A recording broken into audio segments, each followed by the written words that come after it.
इस वीडियो के अंत तक आपको इस पाठ से संबंधित संपूर्ण जानकारी व प्रश्नों के लिखित उत्तर मिलेंगे। नमस्कार सभी को, हिंदी कला केंद्र में आपका स्वागत है। अगर आप इस चैनल पर नए हैं तो पहले इसको सब्सक्राइब करें व बेल आइकन को दबाना न भूलें ताकि नए वीडियो का नोटिफिकेशन सबसे पहले आपको मिले। बच्चों, आज हम पढ़ने जा रहे हैं हमारी हिंदी की पुस्तक वसंत का पाठ 7, जिसका शीर्षक है साथी हाथ बढ़ाना। साथी का अर्थ है सहयोगी, मित्र, दोस्त, और हाथ बढ़ाना का अर्थ है काम में सहायता करना। ये देखो, ये दो छोटी छोटी चींटियां इस बड़े से पत्थर को उठाने की कोशिश कर रही हैं। तो ये क्या अकेली इस काम को कर पाएंगी? नहीं ना।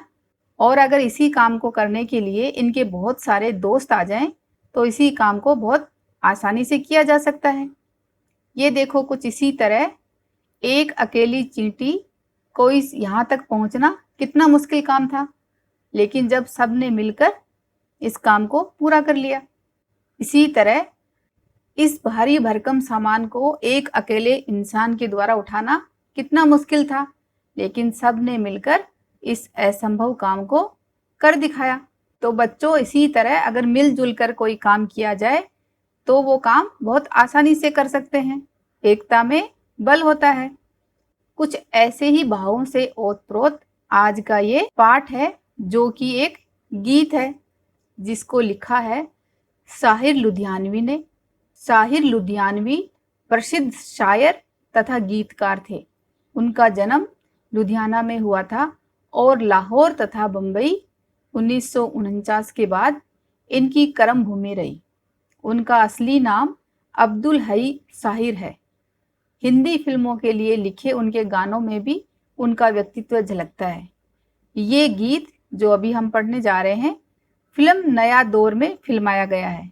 तो बच्चों, आप चाहो तो आगे बढ़ने से पहले फिल्म नया दौर में ये जो गीत है उसको सुन सकते हो, जिससे आपको इस गीत का अर्थ समझने में आसानी होगी। पहले इस गीत का सस्वर पठन कर लेते हैं। साथी हाथ बढ़ाना, एक अकेला थक जाएगा, मिलकर बोझ उठाना। साथी हाथ बढ़ाना, हम मेहनत वालों ने जब भी मिलकर कदम बढ़ाया। सागर ने रास्ता छोड़ा, पर्वत ने शीश झुकाया। फौलादी हैं सीने अपने, फौलादी हैं बाहें। हम चाहें तो चट्टानों में पैदा कर दें राहें। साथी हाथ बढ़ाना, मेहनत अपने लेख की रेखा। मेहनत से क्या डरना, कल गैरों की खातिर की, आज अपनी खातिर करना। अपना दुख भी एक है साथी, अपना सुख भी एक। अपनी मंजिल सच की मंजिल, अपना रास्ता नेक। साथी हाथ बढ़ाना, एक से एक मिले तो कतरा, बन जाता है दरिया। एक से एक मिले तो जर्रा, बन जाता है सेहरा। एक से एक मिले तो राई, बन सकती है पर्वत। एक से एक मिले तो इंसान, बस में कर ले किस्मत। साथी हाथ बढ़ाना। अब बच्चों, इस गीत का भावार्थ समझते हैं। साथी हाथ बढ़ाना, एक अकेला थक जाएगा, मिलकर बोझ उठाना। साथी हाथ बढ़ाना। इन पंक्तियों में गीतकार ने इस गीत के माध्यम से हमें बताना चाहते हैं कि हमें मिलजुल कर काम करना चाहिए। अकेला इंसान थक जाएगा। यहाँ पर बोझ का अर्थ है भार या भारी वजन। तो ये देखो, अगर इस भारी वजन को एक अकेला इंसान उठाता तो वो क्या उठा पाता? नहीं ना। अब सारे साथियों ने एक साथ मिलकर इस काम को आसान बना दिया। तो यहाँ पर हमें गीतकार बताना चाहते हैं कि हम किसी भी काम को करने के लिए साथ में मिलकर करेंगे तो वो काम आसानी से कर लेंगे। आपने एक कहावत सुनी होगी ना, अकेला चना भाड़ नहीं फोड़ सकता। तो किसी भी बड़े काम को करने के लिए एक अकेले इंसान के बस की बात नहीं होती। हम मेहनत वालों ने जब भी मिलकर कदम बढ़ाया। सागर ने रास्ता छोड़ा, पर्वत ने शीश झुकाया। यहाँ पर सागर का अर्थ है समुद्र, पर्वत का पहाड़ या पर्वत, शीश का अर्थ है सिर, शीश झुकाना का अर्थ है हार मान लेना। तो इन पंक्तियों के माध्यम से गीतकार मेहनत कश लोगों को संबोधित करते हुए कह रहे हैं कि मेहनत करने वाले लोग एक साथ मिलकर आगे बढ़े तो सागर भी रास्ता छोड़ देगा और पर्वत भी शीश झुका देंगे। कहने का तात्पर्य है कि हम असंभव कार्य को भी संभव करके दिखा सकते हैं। ये तो बच्चों आपको पता ही है ना, सागर पर रास्ता बनाना कितना मुश्किल है, लेकिन हम मनुष्यों ने अपने बुद्धि और विवेक के बल पर समुद्री जहाज का निर्माण कर लिया और उससे सागर पर रास्ता बना लिया। इसी तरह पर्वत के ऊपर भी चढ़कर दिखा दिया, तो इसलिए यहाँ पर ऐसा कहा गया है। फौलादी हैं सीने अपने, फौलादी हैं बाहें, हम चाहें तो चट्टानों में पैदा कर दें राहें। तो यहाँ फौलादी का अर्थ होता है बहुत कड़ा या मजबूत। जैसे यहाँ पर लोहे से तुलना करी है फौलादी की, कि लोहे जैसा कठोर जिसको तोड़ना मुश्किल हो। और चट्टानों का अर्थ है बहुत बड़ा पत्थर, राहें रास्ता। तो ये देखो बच्चों, चट्टानों को तोड़कर रास्ता बनाना कितना मुश्किल काम होता है, लेकिन हमारे सीने और हमारी बाहें को लोहे की तरह कठोर बताया है। कहने का अर्थ है कि हमारे इरादे इतने मजबूत हैं कि हम जो भी करने की ठान ले उसे पूरा करके ही मानते हैं, चाहे वो फिर चट्टानों में रास्ता ही क्यों न बनाना हो। साथ ही हाथ बढ़ाना, मेहनत अपने लेख की रेखा, मेहनत से क्या डरना, कल गैरों की खातिर की आज अपनी खातिर करना। तो यहाँ पर लेख का अर्थ है भाग्य या हाथ की रेखा, गैरों का अर्थ है पराया या दूसरा, और खातिर के लिए। तो यहाँ पर गीतकार कहना चाह रहे हैं कि मेहनत करना तो हमारे भाग्य में लिखा है, अर्थात हमारी मेहनत ही हमारे भाग्य का निर्माण करती है। तो फिर मेहनत से क्या डरना, मेहनत तो हमें करनी ही है। कल गैरों की खातिर की, तो कभी हमने, गैरों का अर्थ दूसरा है, तो कल हमने दूसरों के लिए या औरों के लिए भी मेहनत करी थी। यहाँ गीतकार आजादी से पूर्व की बात कर रहे हैं, जब हमारा देश गुलामी की बेड़ियों से जकड़ा हुआ था, तो उस वक्त हमने यानी हमारे पूर्वजों ने ब्रिटिश सरकार के लिए काम किया था। तो फिर आज तो हमें अपने खुद के लिए ही मेहनत करनी है, तो उसमें कैसा डरना। अपना दुख भी एक है साथी, अपना सुख भी एक, अपनी मंजिल सच की मंजिल, अपना रास्ता नेक, साथी हाथ बढ़ाना। मंजिल का अर्थ है गंतव्य और नेक का अर्थ है ईमानदार या भला। इन पंक्तियों में गीतकार कहना चाह रहे हैं कि जब किसी कार्य को करने के लिए बहुत सारे लोगों का एक ही मकसद हो तो उनके सुख दुख एक हो जाते हैं, और जब मंजिल सच्चाई की हो और रास्ते अच्छाई के हों तो उन पर मिलजुल कर चलना और भी आसान हो जाता है। एक से एक मिले तो कतरा बन जाता है दरिया, कतरा का अर्थ होता है बूंद और दरिया का अर्थ नदी। तो ये देखो बच्चों, यहाँ गीतकार कहना चाह रहे हैं कि जब एक बूंद दूसरी बूंद से मिलती है, यानी एक एक बूंद मिलकर जब दरिया का निर्माण कर लेते हैं, एक नदी बना देते हैं, और एक से एक मिले तो जर्रा बन जाता है सेहरा। जर्रा का अर्थ होता है बहुत छोटा कण यानी रेत का कण, और सेहरा का अर्थ है रेगिस्तान। तो ये देखो, जब एक एक इतने छोटे छोटे कण आपस में मिलकर एक बहुत बड़े रेगिस्तान का निर्माण कर सकते हैं। एक से एक मिले तो राई बन सकती है पर्वत, और राई का दाना आपने देखा होगा, तो छोटी सरसों का दाना होता है कुछ इस तरह का, देखो ये कितना छोटा होता है। ये इतने छोटे राई के दाने मिलकर जब एक पहाड़ का निर्माण कर सकते हैं। एक से एक मिले तो इंसा, इंसा का अर्थ है आदमी या इंसान, बस में कर ले किस्मत साथ ही हाथ बढ़ाना। जब ये सारी चीजें इतनी छोटी होकर इतने बड़े बड़े काम कर रहे हैं, तो हम भी अगर इंसान एक दूसरे के साथ मिलकर सहयोग के साथ काम कर ले तो हम भी अपनी किस्मत को अपने हाथ में ले सकते हैं, अर्थात हम मिलजुल कर साधारण काम को भी असाधारण बना सकते हैं। इन पंक्तियों में कवि ने एकता का महत्व समझाया है कि एकता के बल पर हम बड़े से बड़ा कार्य कर सकते हैं। जैसे आपने कहावत सुनी होगी, एक और एक मिलकर 11। तो एक अकेला इंसान नहीं कर सकता, लेकिन जब एक के साथ दूसरा जुड़ जाता है तो फिर आगे वो संख्या बढ़ती जाती है। अब इस गीत का भावार्थ समझते हैं। इस गीत के रचयिता साहिर लुधियानवी हैं, जिन्होंने मेहनत कश लोगों को संबोधित करते हुए उन्हें मिलजुल कर काम करने की प्रेरणा दी है। एकता के महत्व को समझाते हुए बताया है कि एकता के बल पर असंभव काम को भी संभव किया जा सकता है और मेहनत के बल साधारण काम को भी असाधारण बनाया जा सकता है। तो बच्चों, आप भी समझे ना कि किसी भी काम को करने के लिए अगर वो मिलजुल कर किया जाए तो बहुत आसानी से हम उसको पूरा कर लेते हैं। अब इस गीत के अभ्यास प्रश्नों को देखते हैं। गीत के बारे में, ये गीत किसको संबोधित है? ये गीत मेहनत कश लोगों को संबोधित है जो मेहनत के बल पर आगे बढ़ना चाहते हैं। इस गीत की किन पंक्तियों को तुम अपने आसपास की जिंदगी में घटते हुए देख सकते हो? इस गीत की पहली 3 पंक्तियों को हम अपने आसपास की जिंदगी में घटते हुए देख सकते हैं, जैसे साथी हाथ बढ़ाना, एक अकेला थक जाएगा, मिलकर बोझ उठाना, साथी हाथ बढ़ाना। तो ये तो बच्चों आपने देखा ही होगा कि घर में जब सब लोग मिलजुल कर काम करते हैं तो उस घर का काम बहुत जल्दी हो जाता है। इसी तरह आपकी कक्षा में भी अगर आपको कोई सामूहिक काम दिया जाए और उसमें आप सब बच्चे मिलकर काम करते हो तो वो काम बहुत सुंदर भी होता है और बहुत जल्दी भी होता है, जिसमें किसी एक पर वजन भी नहीं पड़ता और आप लोग उसको तुरंत कर लेते हो। सागर ने रास्ता छोड़ा, पर्वत ने शीश झुकाया, साहिर ने ऐसा क्यों कहा है? लिखो। सागर ने रास्ता छोड़ा, पर्वत ने शीश झुकाया, साहिर ने ऐसा इसलिए कहा है क्योंकि सागर में रास्ता बनाना नामुमकिन है, लेकिन हम इंसानों ने मिलजुल कर अपनी एकता, बुद्धि व मेहनत के बल पर समुद्री जहाज बनाकर सागर पर रास्ते का निर्माण कर लिया। उसी तरह पर्वत पर चढ़ने का रास्ता बनाकर भी हमने असंभव को संभव कर दिखाया, यानी पहाड़ ने इंसान के आगे सिर झुका दिया। गीत में सीने और बाह को फौलादी क्यों कहा गया है?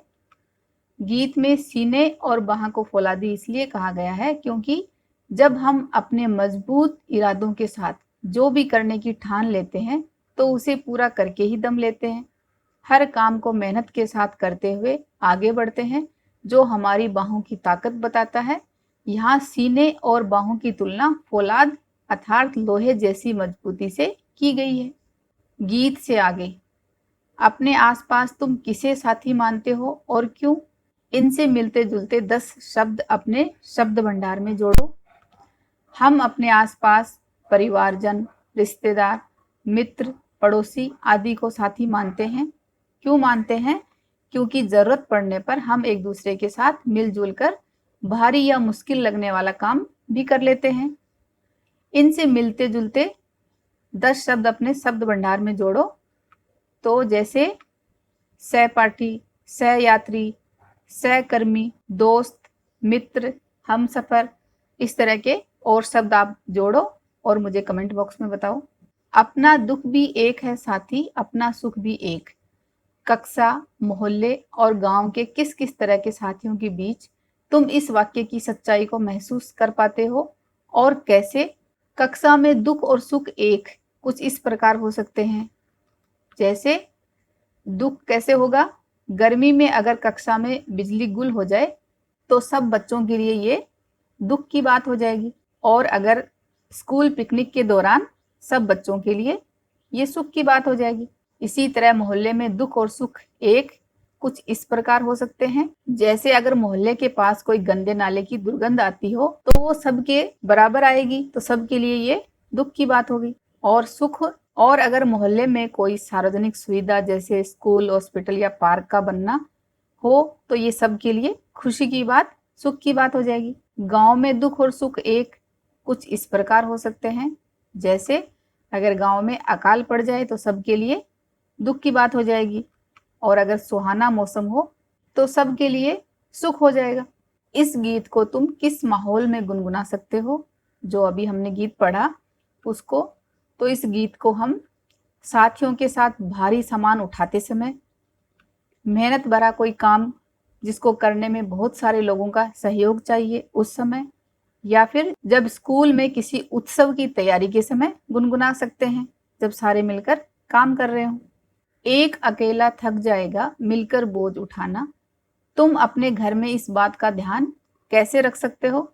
मैं घर में मेरे द्वारा करने लायक काम करके, मम्मी पापा का सहयोग कर देती हूँ ताकि उन्हें थकान कम हो। पापा के काम और माँ के काम क्या क्या हैं?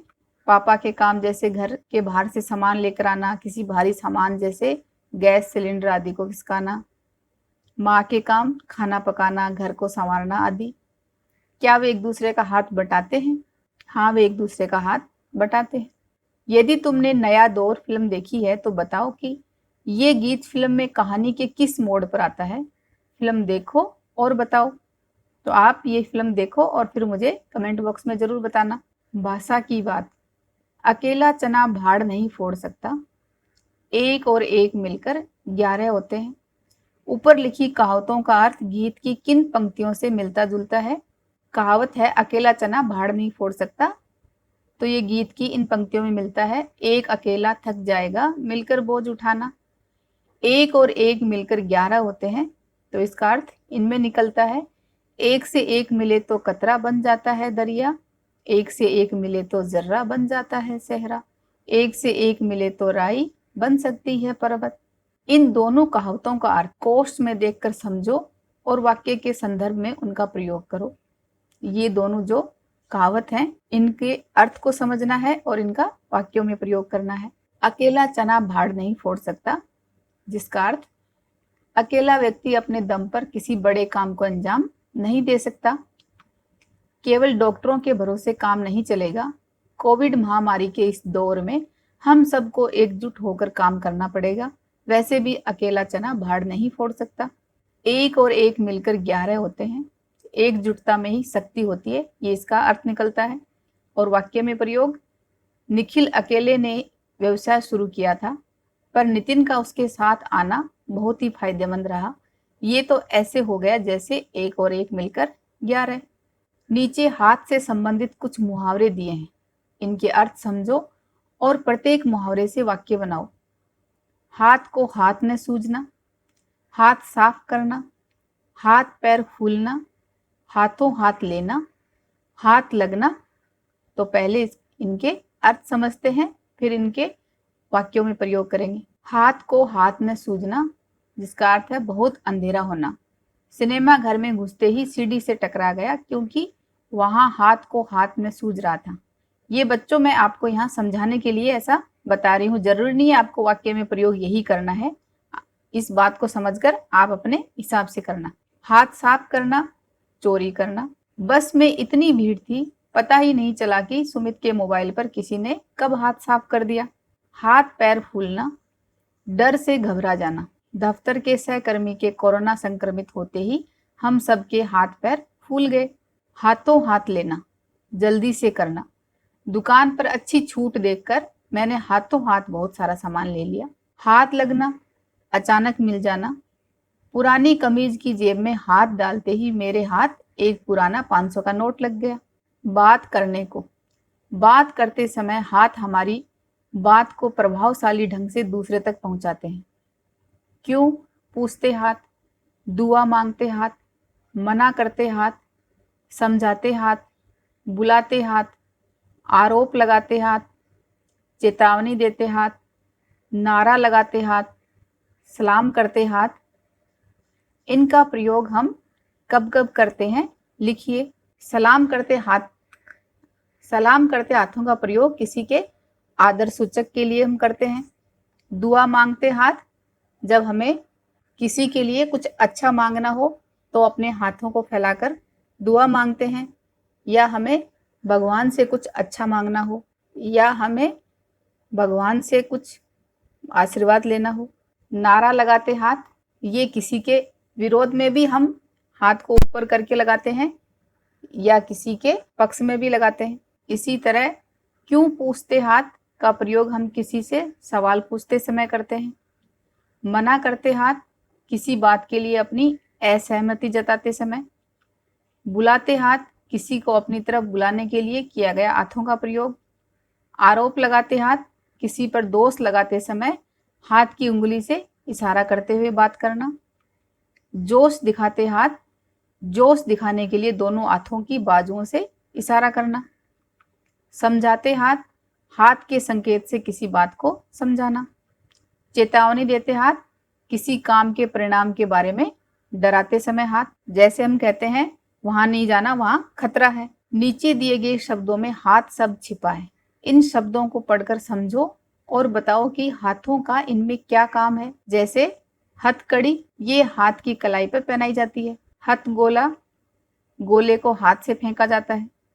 हत्था, हाथ से इसको पकड़ा जाता है। किसी भी औजार के पीछे का डंडा जिसको हम हत्था कहते हैं। हाथापाई, हाथों से एक दूसरे के साथ लड़ाई करना। निहत्था, खाली हाथ, तो यहाँ पर हाथों का कोई प्रयोग नहीं होता।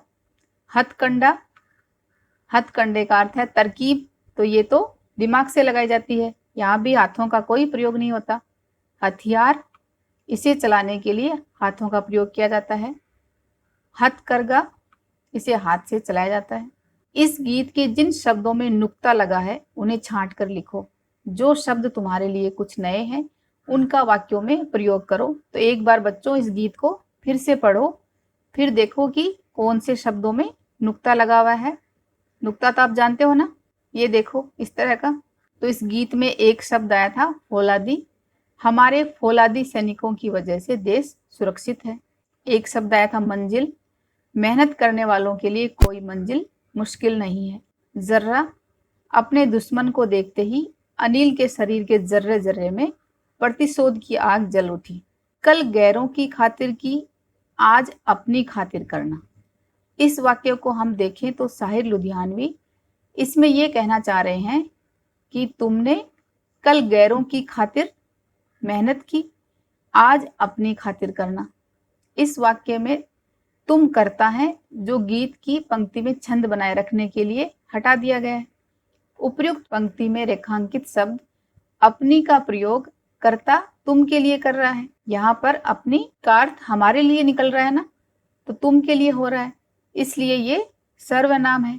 तो सर्वनाम में आपने पढ़ा ही होगा कि संज्ञा के स्थान पर काम आने वाले शब्दों को सर्वनाम शब्द कहते हैं। फिर सर्वनाम अलग अलग प्रकार के होते हैं।